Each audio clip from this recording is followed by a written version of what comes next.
حضرت انس بن مالک اب اپنی طرف سے نتیجہ بیان کرتے ہیں، فرماتے ہیں مجھے 3 موقع پر اتنی خوشی ہوئی، 3 مواقع پر جتنی کبھی نہیں ہوئی تھی۔ ایک اس دن بڑی خوشی ہوئی تھی جس دن حضور مدینہ شریف آئے تھے، اور ایک اس دن بڑی ہوئی جس دن میں نے کلمہ پڑھا تھا، اور ایک اس دن بڑی ہوئی جس دن حضور نے فرمایا جو جس سے محبت کرے گا اسی کے ساتھ اٹھایا جائے گا۔ غریب لوگ اکٹھے ہو کے نبی پاک کی بارگاہ میں حاضر ہوئے، دیکھیں انہیں اپنے نیکی کے خزانوں کی کتنی فکر تھی۔ حضرت ابو ہریرہ رضی اللہ تعالیٰ عنہ کہتے ہیں انہوں نے غریبوں نے آ کے عرض کی یا رسول اللہ صلی اللہ علیہ وسلم یہ امیر تو نیکیوں میں ہم سے آگے نکل گئے۔ حضور نے فرمایا وہ کس طرح؟ عرض کی یا رسول اللہ وہ زکوٰۃ دیتے ہیں ہم پر فرض ہی نہیں، وہ حج کرتے ہیں ہم پر فرض ہی نہیں، وہ صدقات و خیرات کرتے ہیں ہم کر ہی نہیں سکتے، وہ تو گزر گئے آگے، اب کیا کریں؟ قربان جائیں محبوب کے سمجھانے کے طریقے۔ حضور نے فرمایا کان ادھر لاؤ۔ وہ غریب نہ حضور کے چہرہ نور کے گرد حالہ بنا کے کھڑے ہو۔ حضور فرمانے لگے سنو کان میں بات، رات کو جب سونے لگو نا تو 33 بار سبحان اللہ پڑھا کرو، پھر 33 بار الحمدللہ پڑھا کرو، پھر 34 بار سبحان۔ دیکھیں آپ کو یاد ہے اس کا نام کیا تسبیح ہے؟ کہا یہ پڑھ کے سویا کرو رات کو۔ امیر جتنے بھی نیک کام کریں گے نا تمہاری اس تسبیح کی برکت سے اللہ تمہیں سب امیروں سے زیادہ اجر عطا کرے گا۔ مشکل کام تو نہیں، انہیں فکر تھی وہ کہیں ہم سے آگے نہ نکل جائیں روحانی دنیا میں، نیکیاں زیادہ نہ کما لیں۔ آج کل تو رٹا یہ بنا ہوا ہے کہ دیورانی کہتی ہے اپنے شوہر سے کہ میری جیٹھانی نے فریزر نیا لے لیا، اب میرا نہیں گزارا جب تک نیا آئے نا، فوری طور پہ مجھے جدھر سے مرضی دستوں پہ لے آ، لیکن شریکے دے نار ڈال کے ٹرنا، یہ ہماری دور ہے، اس سے نقصان ہوتا ہے۔ آپ یہ دیکھیں کہ وہ جو میرا پیچھے خزانہ ہے نیکیوں کا اس میں آج کل کیا ہے، میری زبان کہیں ایسا تو نہیں کہ باقی ہر جگہ چلتی ہے صرف ذکر میں نہیں چلتی، میرا سر باقی سارے کام کرتا ہے صرف اللہ کی بارگاہ میں صحیح نہیں، یہ غور کریں۔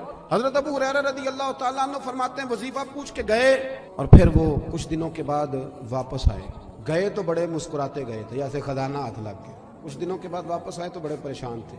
حضور نے فرمایا اب کیا ہوا؟ کہ یا رسول اللہ بڑی پریشانی بن گئی۔ اب بھائی ہوا کیا؟ عرض کرنے لگے یا رسول اللہ وہ بات تو امیروں نے بھی سن لی ہے۔ ایک صحابی کہنے لگے میرا پڑوسی بڑا امیر ہے، رات وہ بھی تسبیح پڑھ رہا تھا اپنے سین میں سن رہا تھا، حضور اب کیا کرنا ہے؟ حضور خوش ہوئے، مسکرائے، فرمایا اب کیا کرنا ہے؟ یہ پھر اللہ کا فضل ہے، وہ جس کو چاہے عطا کر دیتا ہے۔ میرے نبی پاک صلی اللہ تعالیٰ علیہ وآلہ وسلم نے ارشاد فرمایا جب کسی سے کوئی بات پوچھی گئی اور وہ بات جانتا تھا، اسے علم تھا، وہ گواہی اس کے پاس موجود تھی، وہ شہادت اس کے پاس تھی، اس سے پوچھا گیا لیکن اس بندے نے چھپائی، یہ سنن ابو داؤد میں کہ محبوب فرماتے ہیں قیامت کے دن اس بندے کے منہ میں اللہ آگ کی لگام ڈال دے گا۔ لو اب تیرے منہ میں لگام ڈال دی اور وہ بھی آگ کی، اب نہ بولنا، چونکہ جب حق بولنے کا ٹائم تھا تب تو نہیں بولا، جب تیری ضرورت تھی، جب تیرے کہنے سے مظلوم بچ سکتے تھے، جب تیرے بات کرنے سے ظالم پکڑے جا سکتے، جب تیرے 2 جملے کہنے سے کسی شخص کی زندگی بھر کی جمع پونجی بچ سکتی تھی، تو بولا نہیں، تو آج تو میدان محشر میں آیا ہے۔ اگر تم کسی شخص کو رسوا کرو گے نا تو تم 7 کمروں میں پیچھے بھی بیٹھے ہوئے تو اللہ تمہیں وہاں رسوا کر دے گا، کبھی یہ کام نہ کرے کبھی۔ حضور فرماتے جو اللہ کے خوف سے رو پڑے نا، جس طرح بھینس بکری گائے کے تھنوں سے نکلا ہوا دودھ دوبارہ تھنوں میں نہیں نہ جاتا، اسی طرح جو رب کی یاد میں رو پڑے وہ دوزخ میں نہیں جاتا۔ آپ کو اپنے اموال کو بد دعا نہ دو، کیوں ایسے جملے بولتے ہو؟ یعنی غصے اور جلال میں بھی جب اپنے بچے کے لیے بات کرو تو پیار والی بات کرو، غصے میں جلال میں جذباتیت میں بھی بہن بھائیوں کے لیے گھر والوں کے لیے اپنے لیے بات کرو